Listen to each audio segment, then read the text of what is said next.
I'm going to be super fit and super ready to win the championship next year. You think you can go out and do it? Yes.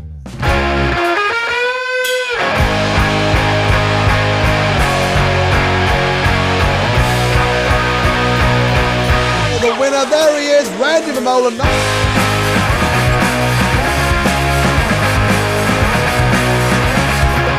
Name and achievements. Well, we want my full name. It's Randy Edward Mamola, but I prefer just Randy Mamola.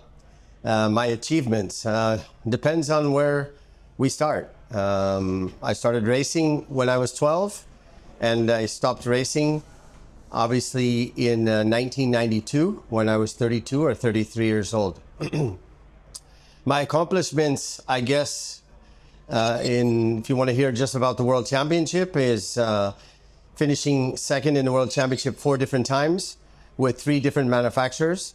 If you want to consider me riding in the 250 class, I was on the podium with different bikes even then with 250.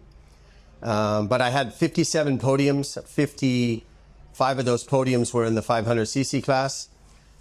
We are doing an interview right here in Le Mans, where 46 years ago, I finished second to Barry Sheene and to Kenny Roberts, who was third. Legend. Best rival ever.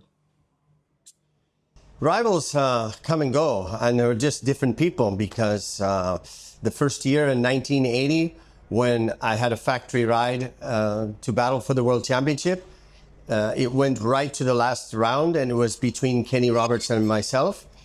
Believe it or not, I was a protege of Kenny with Yamaha USA. So I've been riding for Yamaha at 14 to 16 years old with factory bikes and things like this.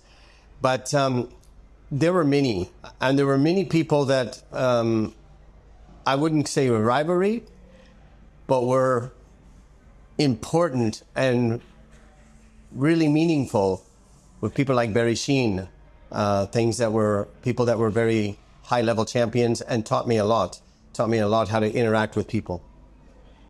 If you could swap jobs with anyone in the paddock for a day, who will it be and why?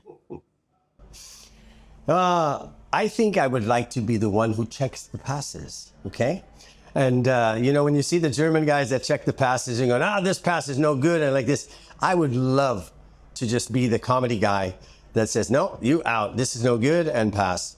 For me, I would just like to be somebody like that.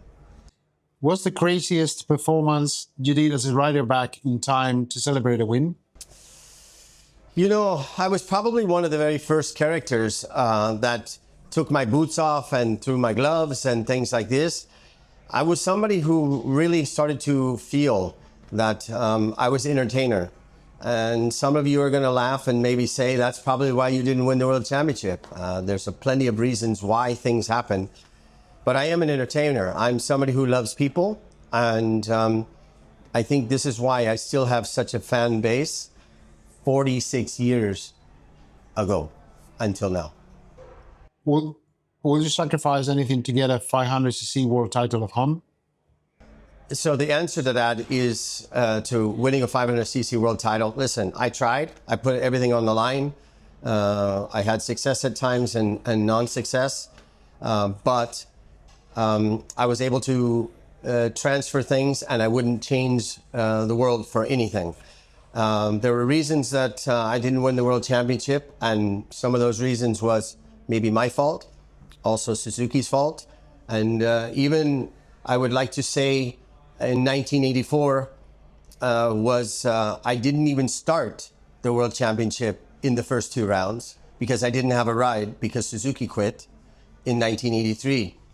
And in the 3rd round, I started the World Championship and I finished second to Eddie Lawson, and I beat Freddie Spencer, who was already the #1 guy. So for me, there's a lot of things to talk about. It's not just short answers, as you can see. Who's the funniest person in the paddock when the cameras are off? Right here. You got it right here. Yeah. What's the most bizarre paddock superstition you've come across? Okay, there's a writer called Mick Grant, and this was quite funny because it was probably in a British print magazine, and it was talking about superstitions. And the superstition for Mick Grant, who raced in the World Championship, but also in BSB and so on, was a great character, a great rider, was if he took his gloves off or he had his gloves getting dressed, if he dropped his glove, he felt he had to ask somebody else to please pick up the glove. So with that, saying that, this is how silly it sounds. Every time I drop my glove when I get dressed, I think of how stupid Mick Grant was, and I pick it up myself. If there was a MotoGP karaoke night, which song would you destroy? Dude, I love music, and you know, there's just everything from Eminem to rapping, Frank Sinatra, or whatever. So you just got to get me in the mood. Let's just say I have a lot of rhythm. I love to dance. I know that people have seen me do some dancing and things like that, not only at weddings, but even at parties. And so, yeah, let's just say I have some action. If you could steal one superpower, which will be? I think I have all the superpowers. Sincerely, when I think about the life that I've had and the things that I've gotten for what I've done in racing, to be able to travel the world and everything, I've been able to go from different places, and I just think it's so important for people to travel and so on. For me,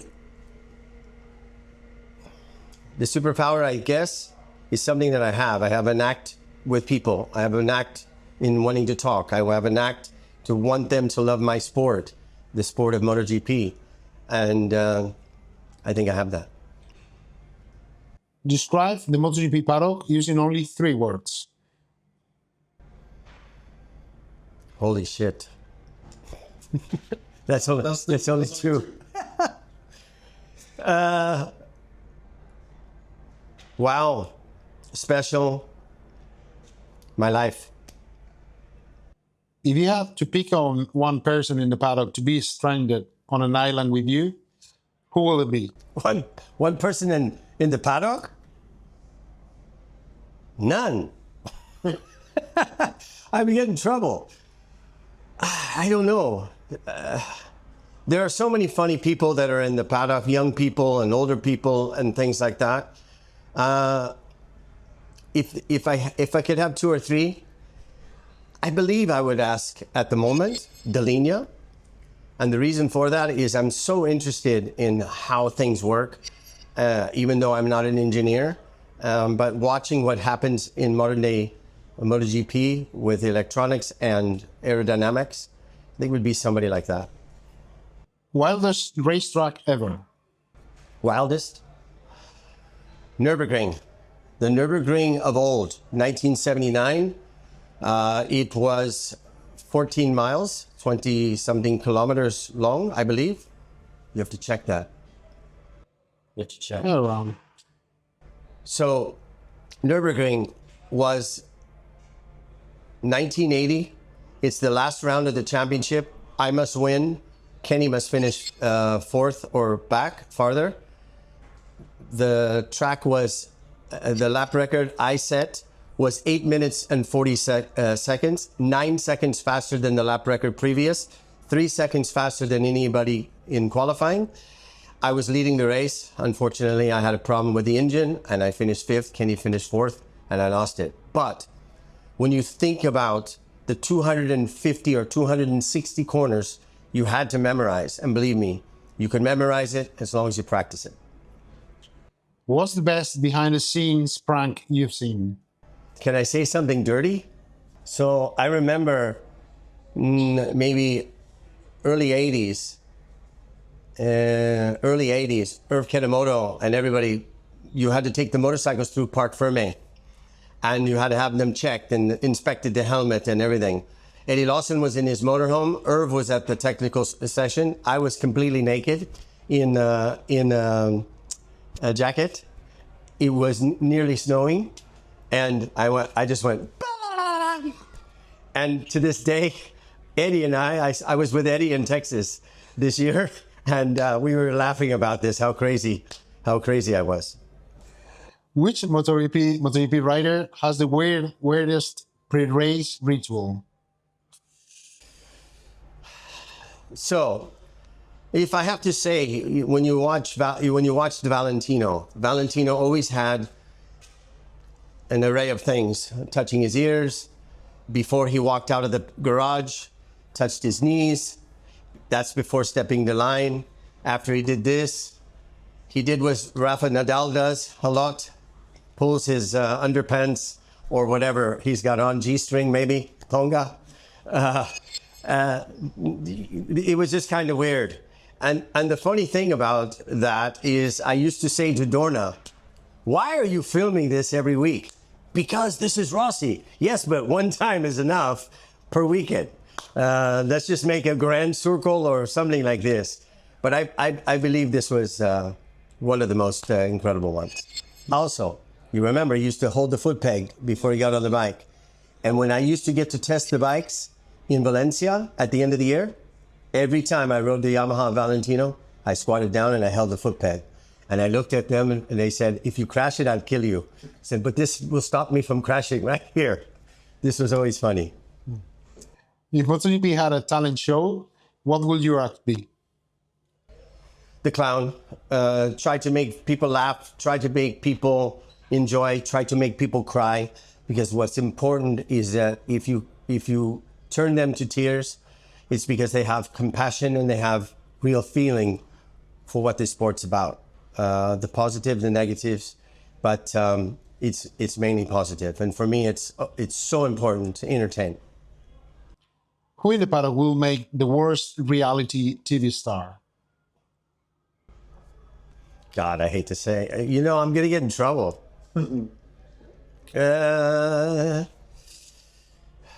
At the moment, if I say Raul Fernandez, only because of the way he's speaking English better. But don't forget, you can also use your own Spanish language in it, but I wouldn't understand enough. Say the question one more time. Who in the paddock will make the worst reality TV star? You can say no comment. I'm going to say no comment because I think that everybody can be that part, especially with a talent. If there were a MotoGP Olympics, what silly event should be included? I don't know. Who can get in and out of the leathers quickest? Something like that. I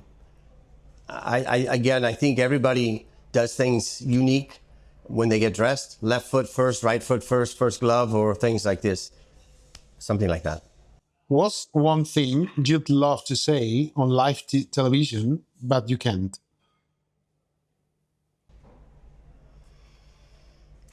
Unfortunately, we're not allowed to use bad languages. So, for example, I said last week in Jerez, Marquez is riding the raging red rocket. You think about what that means.